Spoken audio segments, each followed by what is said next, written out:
The following program is presented by the HTM Podcast Network.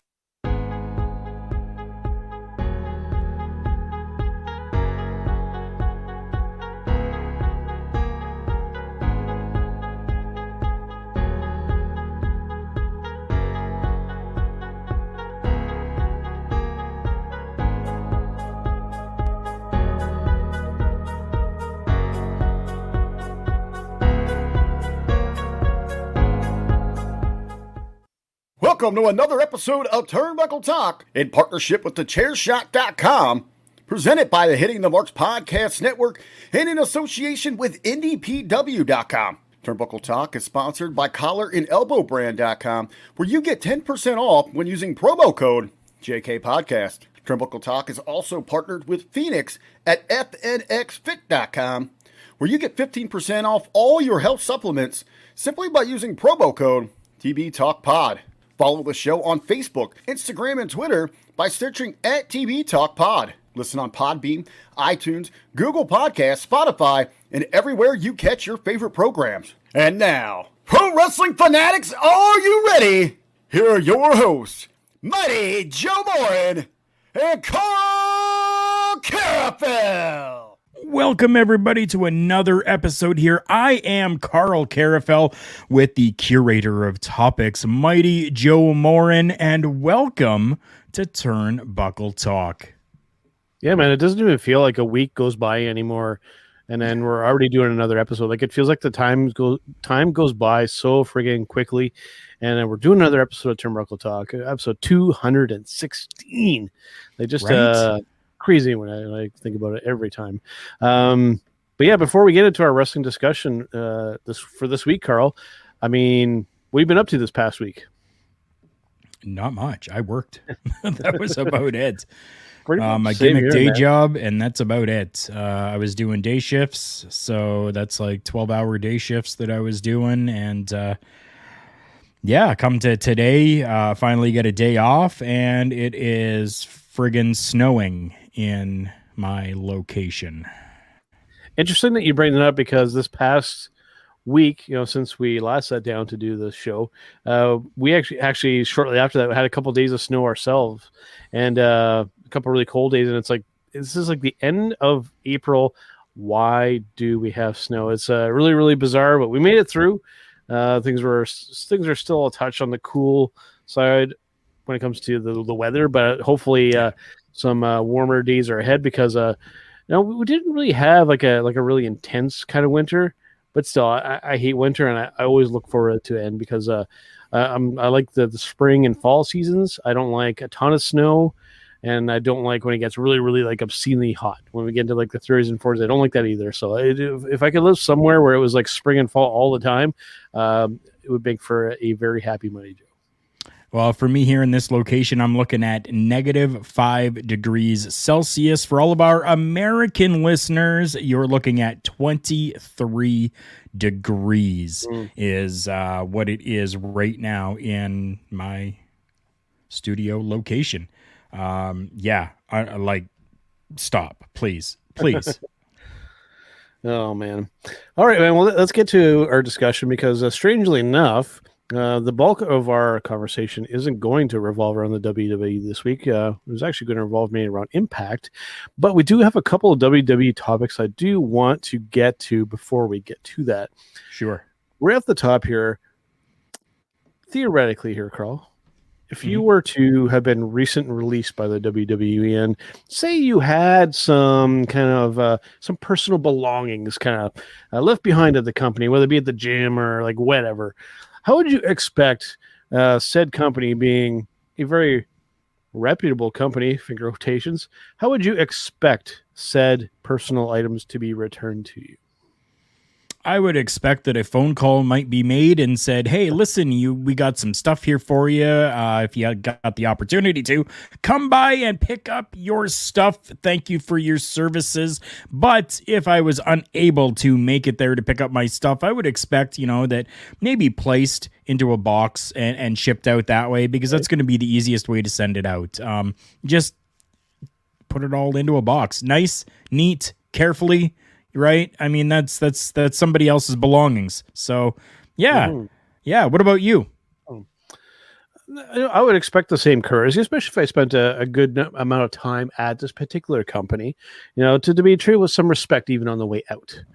But, Carl, if you work for the WWE and you get released as a talent, you get a box, but inside said box, your personal belongings are in a trash bag. That is something, Carl. That's not something I was aware that was a thing. This was a thing with some people here, clearly in this last bit. Most notably on social media with Mickey James. That's how she received hers. And apparently, you turned me onto this, and I can definitely see that seems to be the case. That this is not only something that happens; it's a common occurrence. Just For like 10 years. Yeah, and just on publicity wise on this here, Carl, the optics of this, again, with this company, it's really bad. This is a really bad look on the company for a company that has their supposed stature and presence worldwide. I mean, to do that to somebody that's invested the time in you, and then this is how you treat them on the way out. That leaves a bad taste in my mouth. And for any aspiring wrestler looking even at the WWE, it's got to leave a really bad taste in their mouth. Like, do I even want to go there at this point now? I mean, just like it's bad across the board. Thanks. Here's your shit. Goodbye. Pretty much. I mean, wow. Yeah. It's like, my expectations are low. What do you do with a garbage bag? What do you put into a garbage bag? You put trash. You put trash in the garbage bag. So you're telling me that all of my stuff is just trash? Yeah, I don't get the thought process, Carl, and I guess supposedly if I'm not mistaken, right, Mark Carano is essentially responsible for these actions, and he's been released. But I mean, still at the same time, the fact that this has gotten out, and I would imagine that this was knowledge, but it kind of snuck out to the public recently. But why would you not address that issue in the meanwhile? Like, are we just allowing this stuff to kind of happen? And as long as we have a good public face and everything's cool, but I mean, clearly there's some issues here.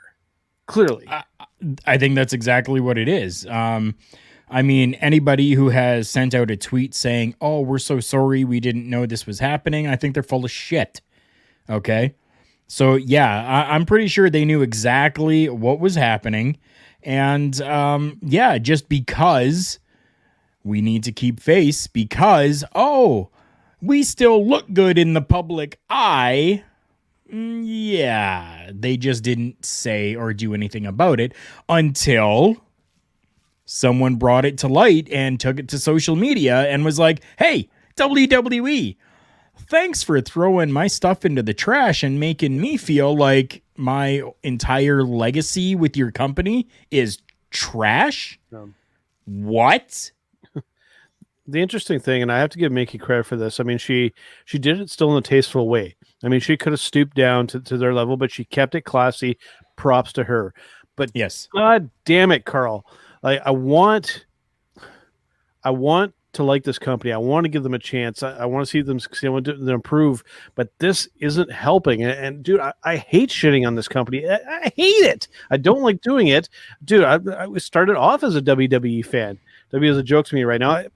It's hard to disagree, Carl. They do good things, and I want to like them, but they do their goddamn hardest to get me to hate them. I don't want to hate them. I want them to succeed, and I want to like what they do. Dude, I grew up on these guys. Right? Why? It baffles me, Carl. It's like, and clearly, like I said, we knew that this was kind of going on, but we still let it. Like I said, it's bad across the board. It's. I'm so upset to know that this has been something that's been going on. Well, I mean, it's only my speculation that the company knew. Whether they did or not, I really don't know. Okay, but my speculation is that the company knew. They had to have known. Come on. If this has been going on for 10 years, I'm sure somebody else had spoken up about this, but did it privately and not social media way. The really annoying thing, and here I'll if you actually, I don't know if I have. Oh, here. Oh, sorry, Carl. I'll cut you. We're pressing the button at the same time. This is the annoying part of this situation here, too, Carl, because Matthew's saying it sounds like the WWE is going downhill. But interestingly enough, Matthew, they're probably making more money now than they ever have, due to the Fox deal, due to the Saudi Arabia money that's come in from things that they've done there. They're probably generating more revenue than they ever have. Yeah. But at the same time, the product is so frustrating to watch. I know that there's, it's different without an audience, and I know that there's those kind of issues, and I know that's the talent still tries. But oh yeah, God damn it! Just there's so much about this company that I want to love, but they make it so damn difficult. Like, dude, I haven't watched Raw in I don't know how long. NXT I try and catch as much as I can, sure, although it's not as often as I would like. SmackDown, I've watched it a handful of times since it's gone over to Fox. And in WrestleMania it felt like a chore, and it has for the last couple of years. It's like, man, I'm almost at a loss for words with still saying a bunch of words at the same time. Right? Yeah. No, I totally get that. Damn it, man. It's mind-boggling. Yeah. Mind-boggling. And you're right. The WWE is still making money. The WWE is probably making some of the best money that they have made in a very long time. Why is that? Like you said, because of the Fox deal going on, because of Saudi Arabia, the deal that they have over there as well. And people during 2020 were quarantined to be at home. And what were they doing? Oh, yeah, I like that shirt. Add to cart. Oh, I like that. Add to cart. Oh, add to cart. Oh, add to cart. And $300 later, oh, put it on the credit card. We can pay it off whenever. And that's what was going on. So all of this money was coming in from revenue on sales because people were buying their shit. Yep. That's what was going on.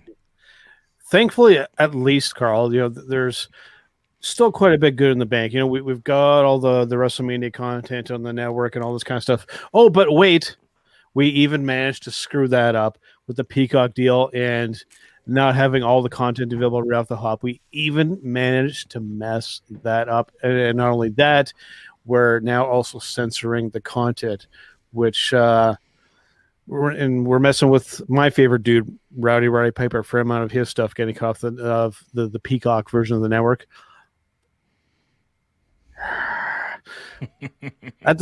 Meanwhile, let's go down this path a little bit more, right directly into our next topic here.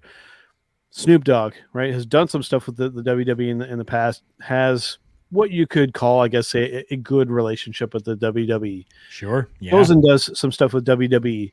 Now WWE is all butthurt because Snoop Dogg has done some stuff with WWE. Carl, do you know because Snoop Dogg's done some stuff with AEW? AEW, that's what I meant to say. Yeah. I thought that's what I said. That's what I meant to say. Do you really think that Snoop gives a goddamn what the WWE or even AEW thinks about him? He's got so much money and so much other kind of stuff, and literally in the bank and figuratively in the bank. He doesn't give a goddamn about what the WWE thinks of him. No, not at all. What they freaking do, and he will probably say the exact same words.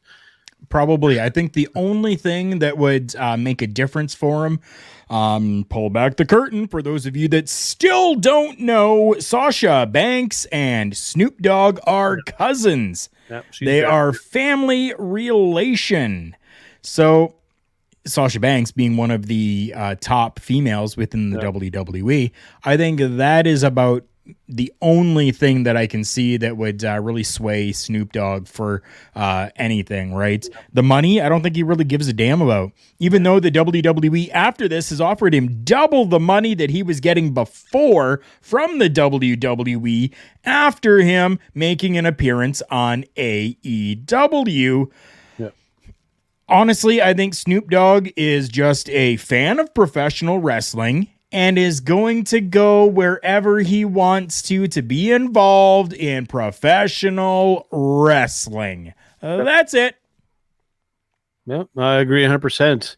You might even see in some other places, MLW, these kind of places, championship wrestling from Hollywood. Like, I don't know exactly where Snoop lives, but I mean, Yeah, he could pretty much, and even outside of wrestling, I mean, Snoop just does what Snoop does. Yeah. Right. Right. He's not going Right. to be butthurt about this. It seems to be kind of news, I guess. So I'm bringing it up because it did tie somewhat into the WWE stuff we were just talking about. But it's more negativity and more just bad optics on the WWE side of things, where they're just they hold a grudge, and this petty kind of stuff. It makes them look so bad. Again, just to reiterate my point, dude, I hate hating on this company, but I do it because I still want them to improve. But it's getting more and more difficult when more of these kind of situations happening. It's getting harder to defend this place, and I'm not getting near the end of my rope. I mean, I still have hope, but eventually that hope is going to run out if we don't at least try and do something. You know what? I just thought about it. You know what would solidify absolutely everything for Snoop Dogg and the WWE? Yeah. You know what would do it? Snoop WWE branded rolling papers. Right. Were you thinking exactly the thing? Yes, some sort of collaboration with RVD and marijuana. Right? Right. Yeah. Dude, we're on the same wavelength. That's awesome. Oh yeah. I must have known you for a short period of time or something like that. Right. I don't know. It's been a while. All right, dude. Let's put the WWE stuff behind us for now. Let's actually talk about some Impact Wrestling. It's actually been a while since WWE. Go to bed. Yeah, go to bed. Okay. Impact Wrestling. Yeah. We just had a show on Sunday. Just kind of general thoughts before we get into some kind of the details. I don't want to just go through like every single little detail on this because we've already spent close to 20 minutes on the WWE, but thoughts in general on the Impact Rebellion. Loved it. Yeah. Yeah. Yep. Yeah, I definitely did. I 100% did. I'm just throwing these out here super quick here, just so that we can get our amazing fans that continue to interact with us on a weekly basis. Love you guys. Thank you very much. Vince killing the WWE slowly. I do definitely agree with that. And WWE 2K22, hopefully, definitely might be good. Briefly, Mighty Joe, you got something quick, don't you? Briefly on Don's topic. Yeah. I don't want it to just shit or just criticize strictly on Vince, because while he is definitely at the root of the problem, or at least part of the root of the problem, it's the other personnel, the other executives as well, right? We can't all just purely throw this on Vince. You know, the other executives, Hunter, everybody else, they all have a part to play in this, right? We can't just throw the one guy under the bus. But who has the final word? Yeah, Vince does have the final word. No, I understand that. So I think it's all Vince's fault, because Vince has that final word.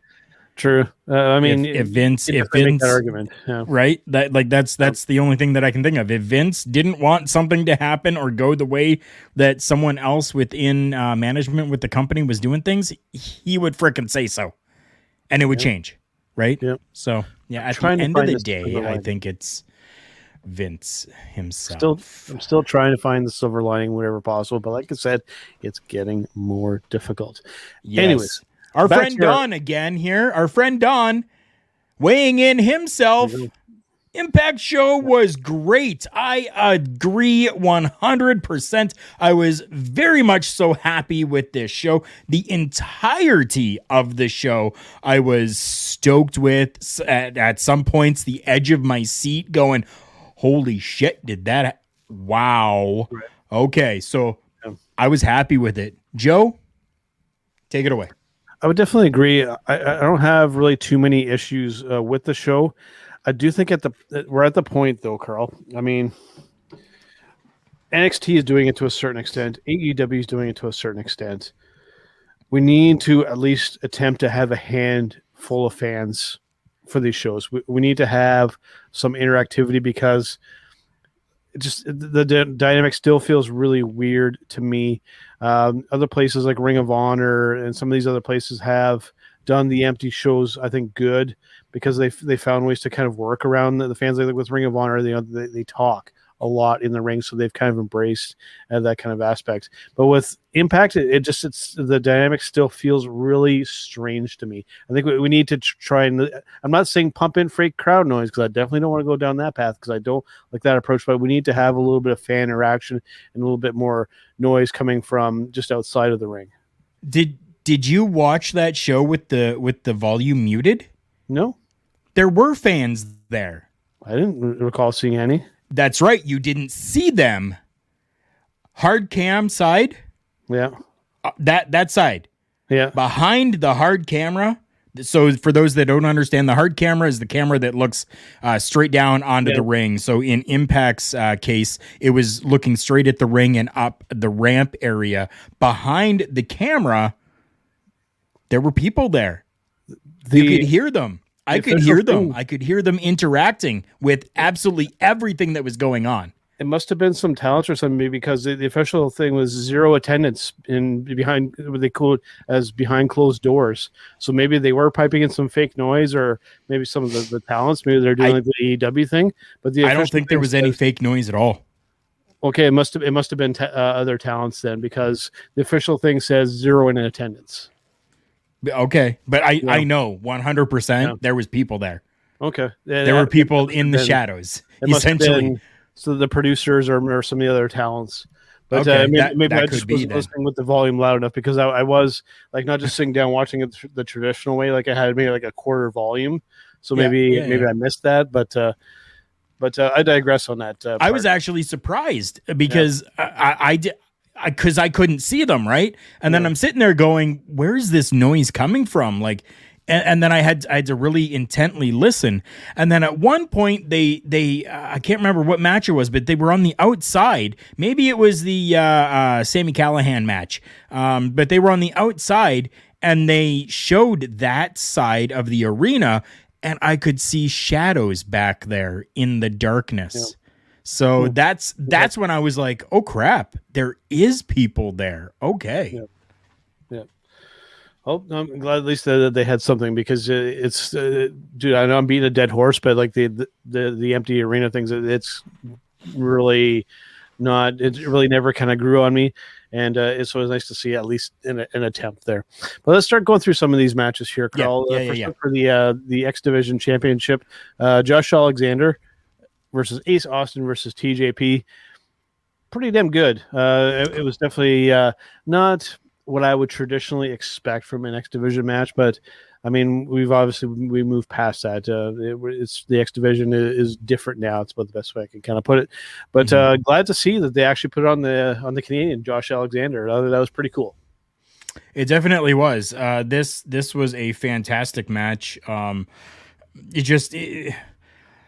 You got a mix of like kind of bigger guys, like Josh Alexander's a little bit of a bigger guy, right? Ace Austin is, he's a good sized guy as well, but like this action was just continuous. TJP as well, right? That guy is phenomenal inside of any ring that he's been in. It was just like nonstop action going on. Right? It was total nonstop action going on inside that Impact Wrestling ring. Dude, I was super happy with that. And Josh Alexander, Canadian, getting that win and that X Division Championship. Yes. Next up, we had an 8-man tag match with Chris Sabin, Eddie Edwards, James Storm, and Willie Mack versus Cody Deaner, Joe Doring, Rhino, and a debuting, they're calling him W. Morrissey, which for those who are aware, that's Cass formerly from WWE. Interesting. I thought they did some cool stuff here. The debut. The only thing that I would say about it is that it's weird when you have a debut in this situation. I thought that he did a good job. In the way that it was booked. Spoiler alert, they actually won the match, and he actually got the pin. The only catch here, Carl, and you may not agree with me and others may not agree with me. Maybe I'm alone in this island in this one, but just a debut like this and not knowing how the audience kind of feels about it, for me, just it falls a little flat because we just now this has all happened. I thought that they did it the right way, but we don't know how anybody feels about it. That's the only catch. And again, it's just a product of the times that we live in. So, and a product of the times that we live in right now is all social media. So if you were to open up your Twitter machine, as Bully Ray would call it, open up your Twitter machine. Yeah, I don't use Twitter, so maybe that's the you would see the fan reaction to everything that was happening. Open up Facebook, open up Instagram, open up Twitter, open up TikTok, open up whatever social media you've got. People were talking about it. Yeah, and if that's the case, then I'm glad. Twitter, I mean, Carl, I've never really gotten into Twitter. Social media is still pretty toxic, and I try to not get too deep into it because it can become a very dark place. Sure, yeah. But if that's the case, I hope that people enjoyed it, and I guess my only concern is that with just him and because we know at that show it was a seizure or some type of, it was an epileptic thing. I think that happened, right? So just fingers crossed that's not something that's going to become like a common thing for him to happen, because I mean that's not something you want to see happen to somebody in the ring, especially like maybe if he's like in the middle of a move with another wrestler and then for something like that to happen. That's my only concern. Nothing against the man personally, and I thought that the debut, again, the way the match was booked, fantastic. Just my only concern is the health issue. So hopefully they've done their homework on this, and hopefully he's not going to be not only at risk for himself, but the other individuals that he has to work with. That's right. Right. So next up we had a couple of former WWE guys going at Brian Myers versus Matt Cardona. What did you think? I thought it was great. I mean, to see the interaction between the two of them, knowing what we've seen from them before, Kurt Hawkins and Zack Ryder of the WWE now facing each other inside the ring at Impact Wrestling, which is something that the WWE really didn't give us, but we were able to get it now in Impact Wrestling. And to know the history between the two of them and how they've grown up and come up in the business together, working as a tag team, to finally culminate in a matchup like this was absolutely gorgeous. I loved it.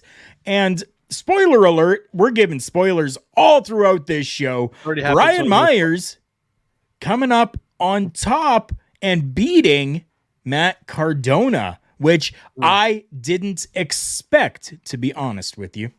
And the reason why I think that you didn't expect that, Carl, is the internet and social media may prove me wrong on this one, but I have a feeling that this was an on-the-fly thing, and I don't think that this was the original plan here, Carl, because there was a certain point in the match where I had the Psycho Sid moment when Cardona came down and looked like he was almost going to snap his leg. That looked like a legitimate... Yeah. That might be an actual injury. That looks really, really awkward. The way he landed with his lower leg twisting like that and tweaking the knee like that. That looked like that hurt a lot. And hopefully he's okay. And I have a feeling that he was originally booked to win that match, and they did it on the fly, audible there. You know what? It could very well be. I mean, the two of them had a 9-minute, 45-second matchup. Yeah. That, in my opinion, was pure silver. I won't say it was gold, but it was pure silver. It definitely was very good. They impressed me. Going me too. Like if you were watching the Sunday brunch with our friends over at Love Wrestling, I had actually said that I feel like the real money with these guys is as a tag team. And yes, but having a one-on-one match, I was just hoping that the way that they were going to go towards the tag team angle, so have like them really kind of pushing each other in the match to the point where like, damn, we did so good against each other, we should team up. And maybe that could have been the original plan, but like I said, even just inside the match itself, forget any future plans, it really did feel like Cardona really tweaked his leg there, and he called an audible and just say, no, let's put Brian over, like right on the fly. So hopefully it does feel that way. Yeah. Hopefully dude's okay, but I mean, by no means disappointed. I thought these two guys did very well, and they definitely never had a match like this over in the WWE. No, So No. got to give them props for that. So next up we had for the women's or the Knockouts Tag Team Championship, we had Kiera Hogan and Tasha Steeles, call them Fire and Flava, versus Jordan Grayson and debuting Rachel Ellering, who was, I guess, personally handpicked by Jazz to fill that spot. I will say this is probably one of my only spots on this card where I was a little disappointed with the result. I felt I think that they should have kept the titles on the established tag team. I think too many companies are too quick to put a title on a debuting wrestler sometimes. That's my kind of feeling on this. But I thought they still did okay with this. So for me, this was just kind of a match that just kind of happened. Didn't blow me away by any means. So yeah, I mean, I was definitely good with it as well. Putting the belts onto Jordan Grace and Rachel Ellering, I'm okay with it. I definitely am. You're right. I mean, lots of companies do go through and quickly put the belts onto, or the belt onto, or the strap, or the championship, or whatever the hell you want to call it. Remember, they put that no title onto the debuting, right? But I'm okay with it. I definitely am. Whatever. It's all fine. I mean, Flava and Flav have held that for quite a while now, and they've pretty much run through every tag team that Impact has thrown at them. So, I mean, if this were to have happened again, for me, it would have been like, well, I don't even care about this championship anymore because, well, everybody's been beaten by them now. So what the hell is there left? Right? That's a very true statement. Absolutely. I know it is because it came out of my mouth. Okay. I'll agree with you in this case, but not always. But we'll go away from that. Last man standing match with Trey Miguel and Sami Callihan. Now, we had talked a little bit about this before we hit the record button here, Carl, that I feel like I have a bit of an unpopular opinion about this match. I love hardcore wrestling. I do. Sometimes it gets a little carried away. You know, a lot of the CZW stuff, like the skewers stuck into the forehead and that kind of stuff, that does the light tubes and the that kind of stuff does absolutely nothing for me. Now, for the most part, I thought these guys did really good. Sami Callihan is an excellent hardcore wrestler. Would you agree, Carl? Yes. He's an excellent hardcore wrestler. Yes. Trey Miguel is very inexperienced in this style of match. Yes. I think that's my first kind of sticking point. They did some really, really reckless stuff in this match here, Carl, that I felt was a little unnecessary, especially given that Trey hasn't had a lot of experience in this type of match. I know Sammy's a professional and he's not going to kill the guy, but there was one spot here, Carl, that legitimately had me like, there's a difference here. Like, there's holy shit moments when I'm watching wrestling, like, wow, I can't believe that happened. And then there's moments where I'm like, oh, no, don't do that. Don't do that. Like, legitimately, like, don't do that. Where there's that table sticking up and like the feet of the table are sticking up, and Sammy did like a power bomb Trey onto like in between. Dude, I saw it. I'm like, dude, there's like no margin for error there. Like, no. That spot just like it borderline made me angry, Carl. It's like, why even go there when there's like even a minute possibility of like extremely hurting somebody, like legitimately. I mean, possibly they were trying to give Sami Callihan a new gimmick, maybe the Impaler. Like, I mean, stupid. That's what would happen. It's like it's like I get you want to push the envelope, but for me, that one was like it was a little too much. It was a little too much. Like, it made me cringe. And dude, you're working the ring like that. Like, that must have freaked you out a little bit too. I have done a lot of different stuff in my time inside of that professional wrestling ring, and a lot of different hardcore stuff. I definitely have. That, I would draw the line. There is no way on God's green earth that you are going to do that to me, because you are going to puncture my spine and frickin' paralyze me or kill me. No.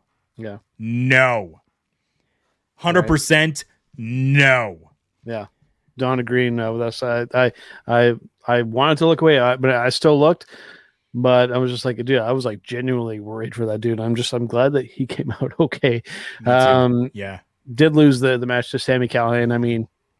I mean, it was like if I was a betting man, I mean, you can't bet against Sami Callihan the style of match. But like I said, Did you just say that Sami Callihan? Oh, won? never mind. It was incorrect. Aha. I read that back. I must be dyslexic today or something. I don't know what's going on. But yeah, actually, Trey got the one up on him, which is a genuine surprise. So crazy. Like I said, this match was kind of crazy.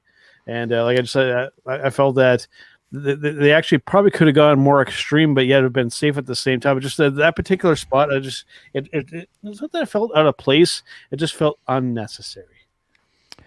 And I kind of understand, because that's something that really doesn't happen very often, is that spot, right? Mm-hmm. So you see a couple hardcore matches, you've pretty much seen everything from a hardcore match, right? Whether it's thumbtacks, whether it's barbed wire, whether it's flaming barbed wire 2x4s and exploding light tubes and tables and ladders and chairs and oh my, it doesn't matter. You've really seen pretty much everything from a hardcore match. So this was something definitely different. but stupid at the same time is how I put it. Like, maybe I'm overstating, but like, dude, I don't think even Mick Foley would do that spot. I don't know. I don't know Mick personally. Mick will do anything, and even him, I think he would have been like, "No, we're not doing that." I would look. Right. I would love to know Mick personally. Please. Yeah. All right, man. Let's go from that to the tag team championship match between Finn Juice, which of course is David Finlay and Juice Robinson, versus the Good Brothers. I've said it before. I'm not a big tag team wrestling guy.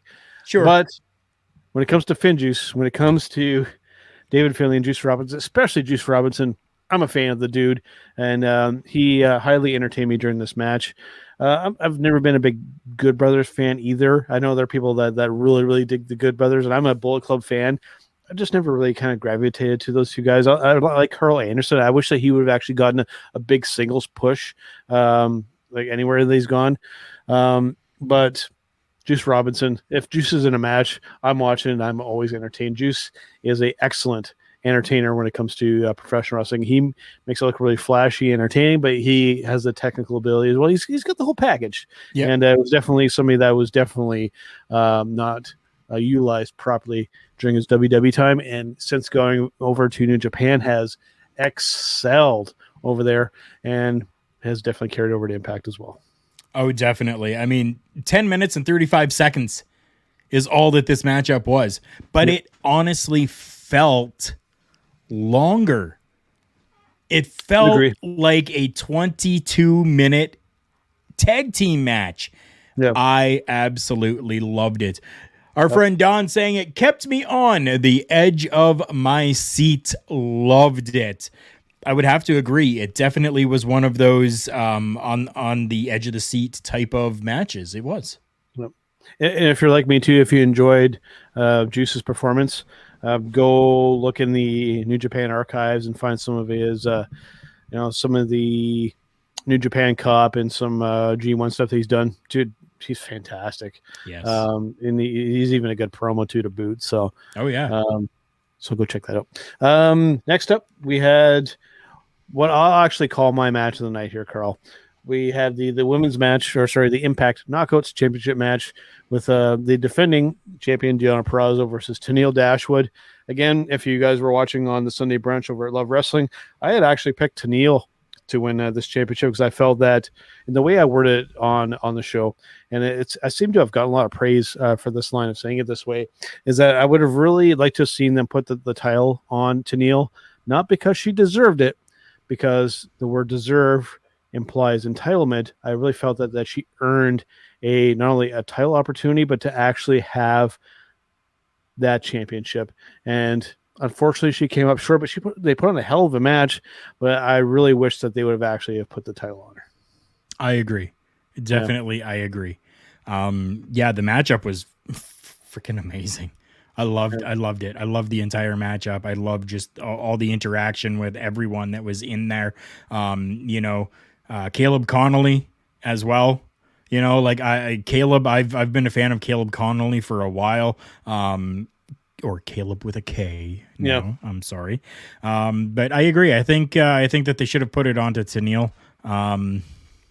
But I mean, Peraza is doing some pretty damn good stuff with that championship right now, though. So I'm not overly pissed off about it. I'm okay with it. And if we're gonna continue this feud and get more matches like this that we saw, I'm okay with that. And then let's have a little bit of a back and forth between the two of them. Let's have, Tennille win it. And then, like 4 or 5 months later, Peraza get it back again. And then let's continue it on.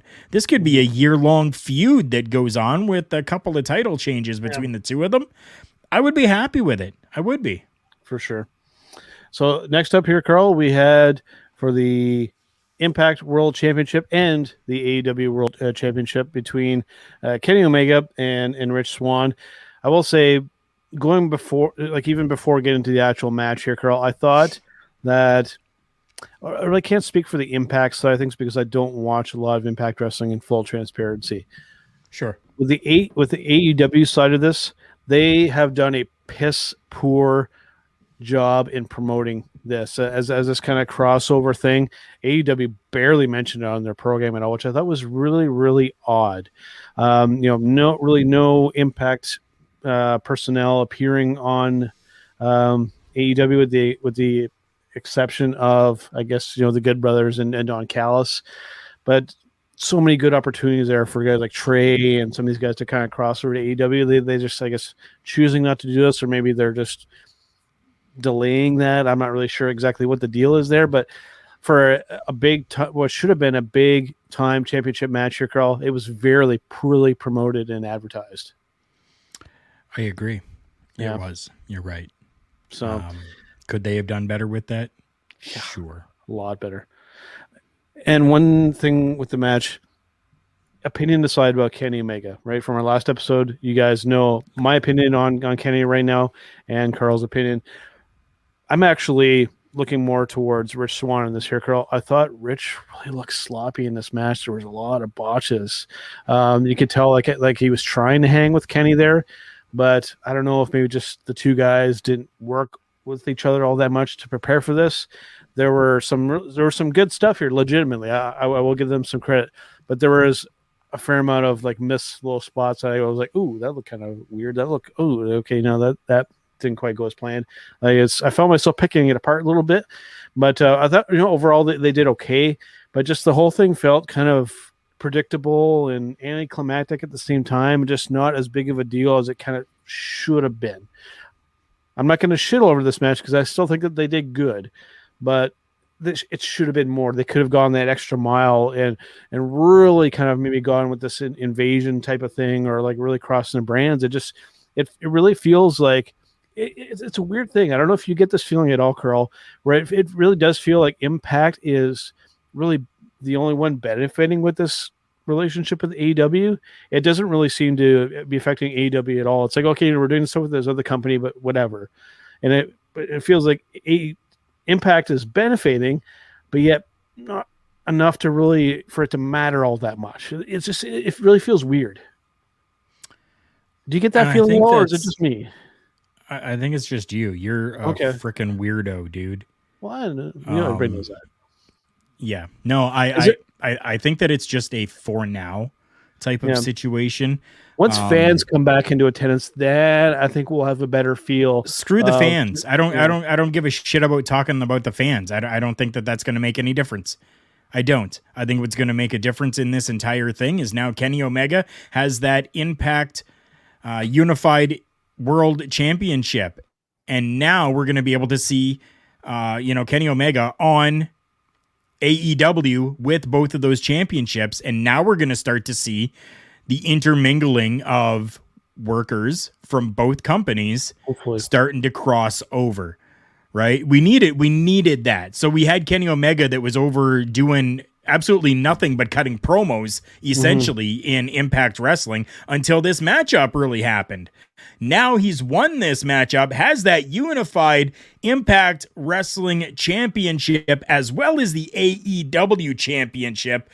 Now, because he has both of those, we're going to start seeing the back and forth happening. That's what it needed to take for an actual intermingling of workers between both companies to happen, because we didn't have any AEW stars coming over and doing anything on Impact. We didn't have Impact stars going over and doing anything on AEW, right? It was only Kenny Omega. That was it. Now we have to do something to intermingle. Hopefully they can capitalize on that, because if they don't, then what was the point? Well, then what was the point? The point was, if not, I mean, the point was just to add another belt to Kenny Omega's collection, right? Yeah, just like Don says there. Yeah. Yeah, so we'll see. Like, if it's an opportunity they can really capitalize on, because like I said, I feel like if they don't, then there's a lot of money left on the table, especially for the Impact side of things, because they really could really use that boost. Because I mean, dude, they've been at some really rough points in their history, and if they drop the ball on this, then they could very well be in a very rough place again. So, at least in my humble opinion, we'll see. We shall see. And again, I want every company to do well, but when an opportunity like this presents itself, Carl, you gotta take it. You gotta take it. So hopefully they do. All right, man. Hopefully. All right, man. Well, let's take a little bit of a break, because we've already gone. Facebook user, which I have no idea who it is this time. Christian Cage to challenge for a title he has technically previously held. Okay. Interesting. Yeah. Yep. So, Christian Cage being part of AEW right now. Kenny Omega with that Impact Unified Championship. That could be interesting. Right. That could be interesting. Maybe Christian Cage is going to lead the revolution and the rebellion against AEW alongside his former Impact Wrestling cohorts. Yeah. God damn. Yeah. That could be interesting. I could get behind that. Woo. Yes, I could too. Yeah. All right, dude. Well, let us take a little bit of a break here, and let's hear from our friends over at collarandelbowbrand.com, and then we'll come back with breaking news, match of the week, and all the other good stuff. But we'll be right back. Wrestling. A love and a passion we all share. I've started a wrestling brand. The wrestling brand. A brand founded on the aspects of wrestling. Two entities working together to create a product that connect emotionally for people everywhere. Collar and Elbow is the brand. Passion and love for wrestling is the drive. I am Al Snow, and this is Collar and Elbow, the wrestling brand.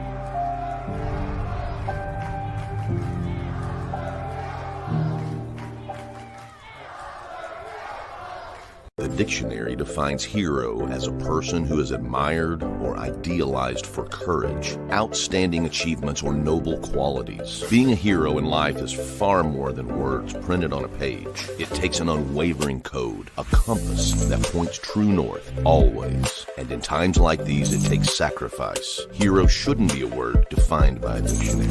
It's a word that should be defined by the best of us. Hero has a new definition.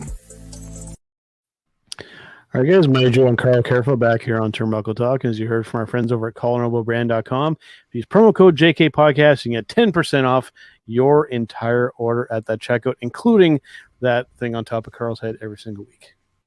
That's right. And included, I'm even wearing the Collar and Elbow branded Heather Gray is what this one is called. So I'm just going to I'm going to call something out here super quick, okay?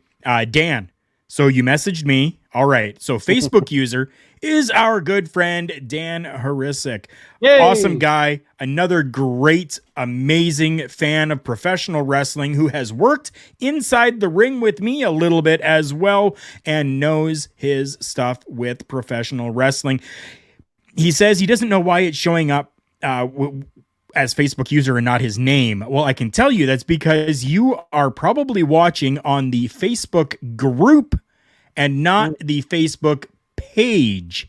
So I have found that if you're watching from the Facebook group and you comment, it comes up as Facebook user for some reason. But if you just go over to our Facebook page at TB Talk Pod, then you will be able to comment on the video and it should show up with your name.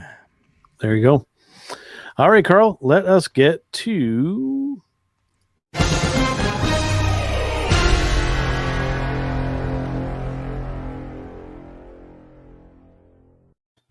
All right, so the main thing that I want to bring up for breaking news here is some interesting stuff. You know, we had speculated last week, and we'll be going with Samoa Joe and these released superstars. Well, we got a little bit of a tease during the Impact show here with their advertisement for Slammiversary. They had a little video package that included the likes of Samoa Joe, Chelsea Green, and Mickie James. Interesting. I honestly believe that this is just a knife that's being dug and twisted a little bit. I think that's all that this is, to be honest with you. Do I believe that we're actually going to see them at Slammiversary? No, I do not. But it was very interesting that even the clips were very quick.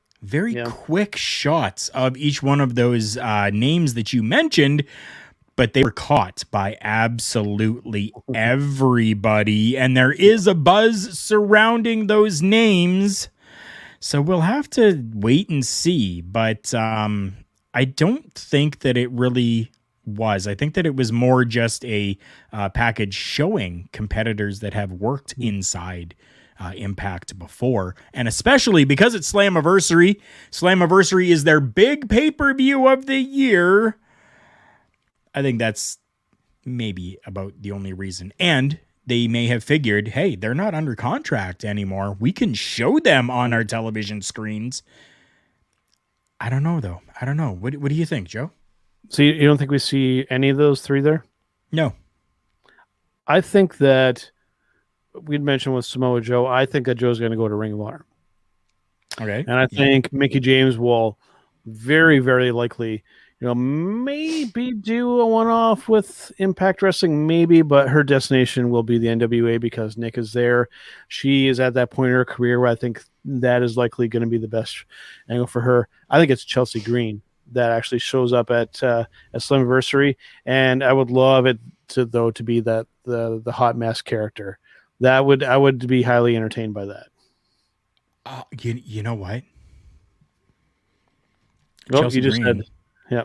Chelsea Green and Matt Cardona are a couple. It's common knowledge. Yep. Right now, okay. So this hot mess character, if this is what they're going to do, if they are going to have Chelsea Green as the hot mess at Slammiversary, okay, they need to start building and promoting that right now. Yeah. They have to. Yeah. And do you know who I want to see her have a matchup with? Tennille Dashwood. No. One of my absolute favorites from Impact Wrestling, a returning fellow Canadian, Taylor Wilde. My God. Yeah, could you imagine? Yeah. I would lose my shit and be so happy to see Taylor Wilde against Chelsea Green at Slammiversary. Somebody, Scott D'Amore, I'm sure you listen to this program. Make it happen. Sure, yeah. Another couple additions too, also included in that promo too. We actually saw Keiji Muto in there as well as Okada Naito as well. So interesting. Again, interesting. We know I believe Naito may have done a little bit of Impact stuff, but Okada definitely, spent some time there with Mr. Vince Russo, who, as I've stated before, Okada actually gives Russo a lot of high praise with helping him to learn the television style of professional wrestling and how to really work that camera. So for those who like to just constantly shit on Mr. Vince Russo, he has actually done a fair amount of good in this business, along with some bad, but who hasn't? Yeah, exactly. What, you got anything for breaking news this week here, Carl? I actually do not this week. I mean, everything really that we've talked about has been pretty much breaking news throughout this entire episode, really. Pretty much, yeah. So I don't have anything this week. Yeah, sorry.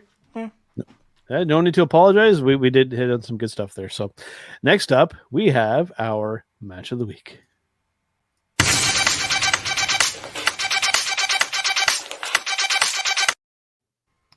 All right, so for match of the week, let's get the great debate out of the way. Who goes first this time?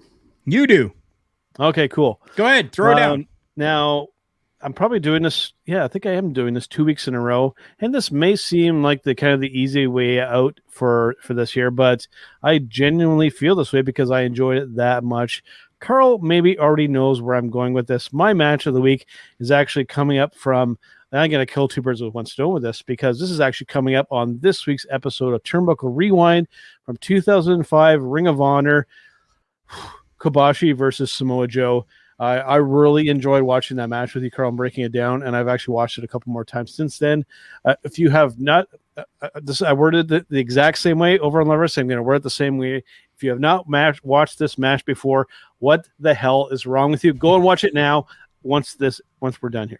Yeah. Definitely you need to finish up listening to this program, which is live right now.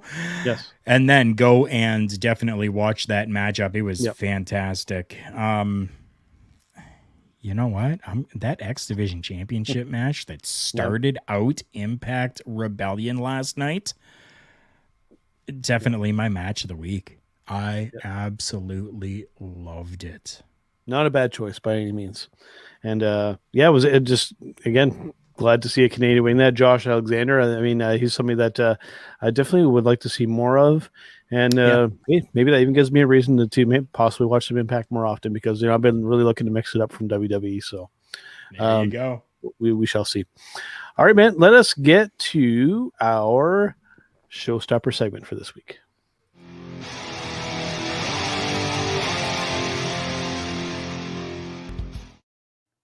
All right, so for our showstopper segment this week here, Carl, given the intro that I just played for our showstopper segment, I almost feel like it's a little bit of a spoiler from my pick. So you know what? I'm actually going to throw this over to you first on this one. But first, I better tell everybody what the topic is so you know what the hell we're talking about. But this is actually, and I don't know you follow him on Facebook, and Jargo does his top 10 random kind of thoughts for each day. And this is one of his, I believe, from either yesterday or the day before, where he was talking about greatest wrestling factions of all time, Carl. Go ahead. Today. Yeah, it was actually from today's. Yeah. So I wanted to just go back and forth with the two of us here to give our picks for greatest wrestling faction of all time. There's a lot of competition with this here, Carl. And so I'm interested to see what you're going to pick. I'd actually like to know what yours is first. And I mean, like greatest of all time. Oh, wow.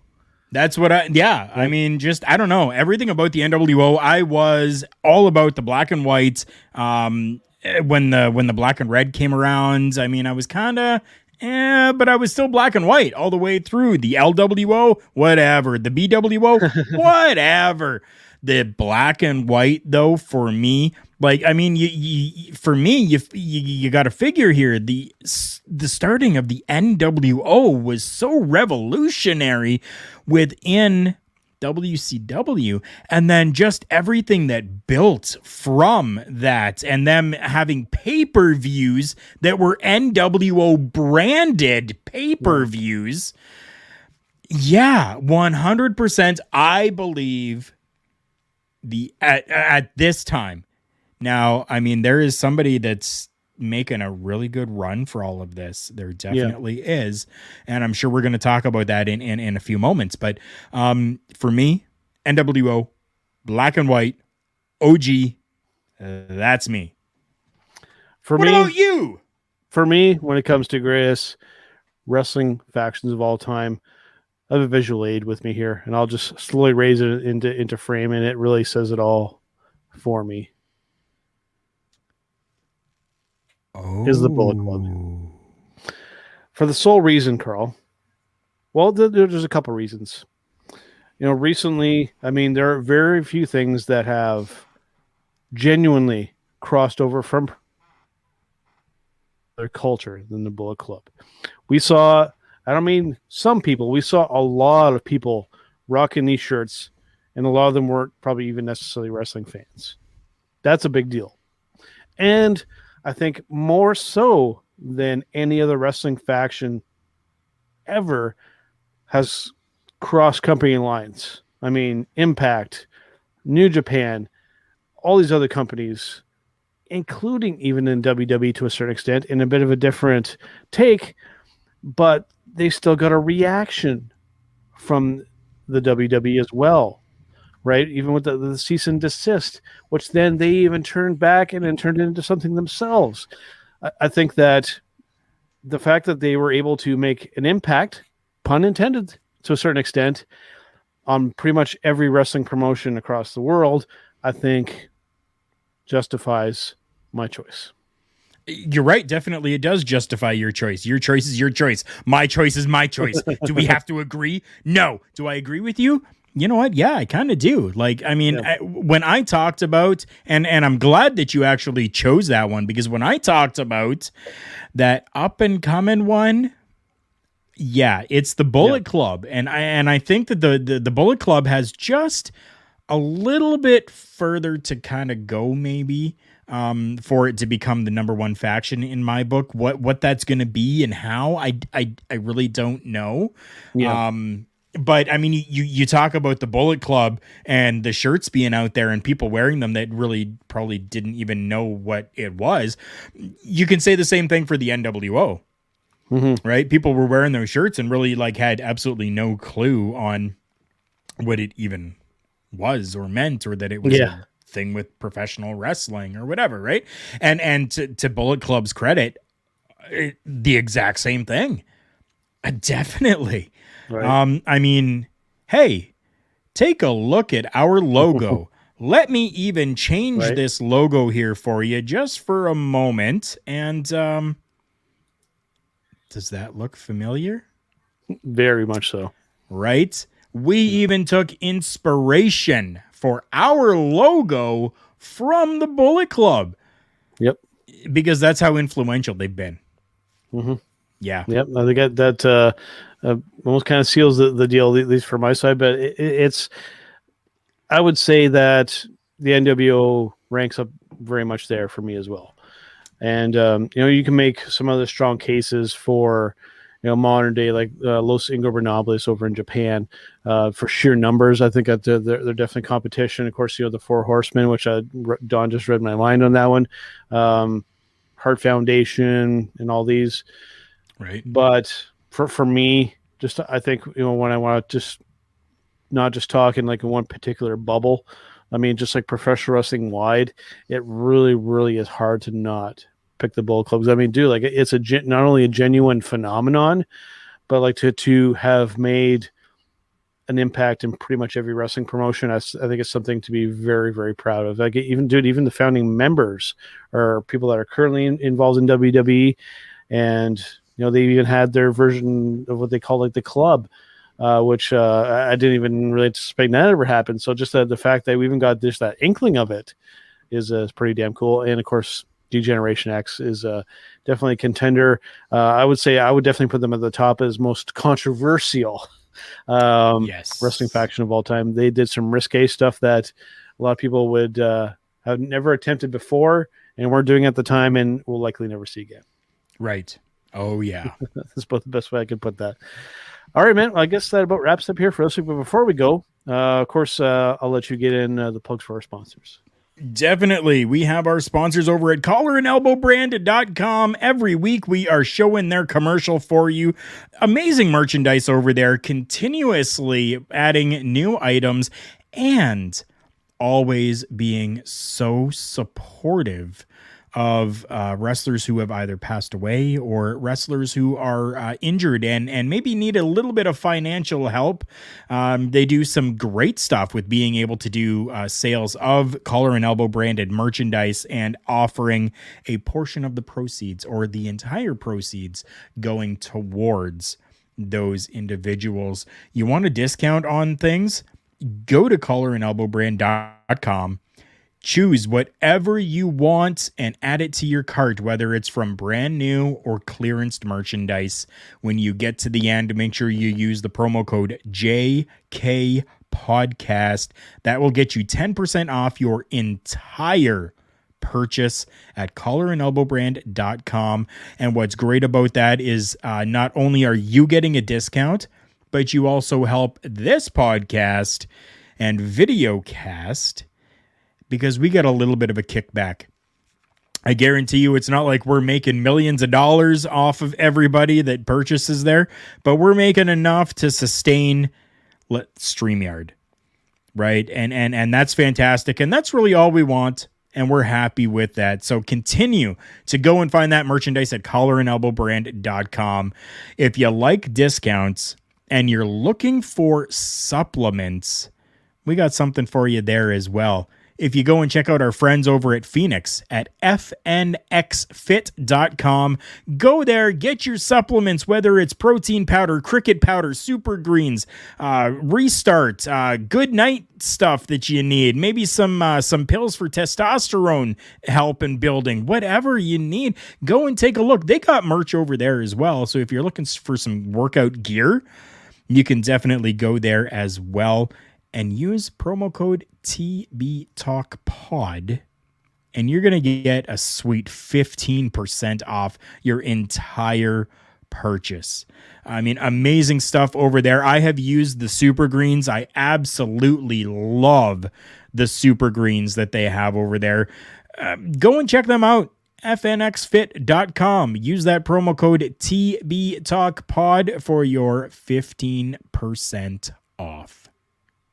Absolutely, Carl. And as I mentioned earlier, make sure and check out Turnbuckle Rewind this week. We have Spencer Love's pick for his favorite match of all time with Kobashi and Joe. You're definitely going to want to check that out. And just another brief mention for those who are into video gaming, make sure and tune into Love Wrestling CA over on Twitch for the blowing off stream to watch Mighty Joe kick some Spencer and everybody else's ass in Mario Kart. You're going to want to check that out. That's going to be fun. Fantastic. All right, guys. We'll see you on the next one.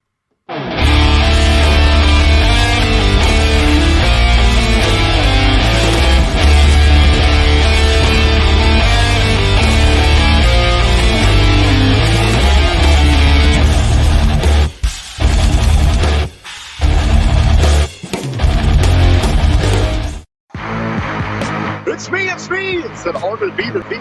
As you can tell in the background, we are out celebrating. That is what we do here at hittingthemarks.com. And I invite everyone to continue to tune in to Turnbuckle Talk, but check out all our other shows. We have weekly content, especially lit up by the flagship show. You can find that all at hittingthemarks.com. Run.